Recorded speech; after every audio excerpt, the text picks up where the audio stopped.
Қарағанды облысының білім басқармасы Қарағанды облысында білім беруді дамытудың оқу-әдістемелік орталығының ұйымдастырылуымен 2021 жылдың 25 мен 30 қаңтар аралығында мектебімізде математика айналамызда атты математикалық сауаттылық апталығы өткізіледі.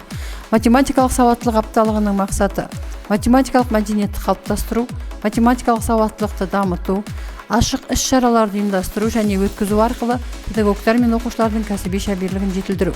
Апталық барысында саптық жиын, сынып сағаттары, байқаулар, жоғары оқу орындарына саяхаттар, кездесулер мен әңгімелесулер, математика ғылымының ашылу тарихы туралы фильмдер көру, танымдық іскерлік және квест ойындары, суреттер көрмесі, конференция өткізілетін болады.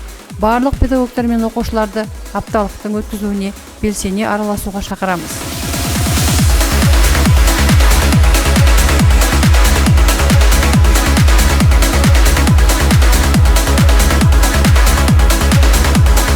Управлением образования Карагандинской области, учебным методическим центром развития образования с 25 по 30 января во всех организациях области образования проводится неделя математической грамотности «Математика вокруг нас».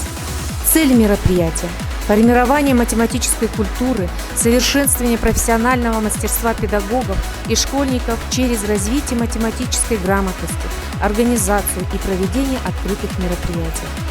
В рамках математической недели в нашей школе будет проводиться линейки, классные часы, конкурсы, беседы, встречи, познавательные деловые игры, выставка рисунков. Приглашаем всех учащихся и родителей принять активное участие в проведении математической недели.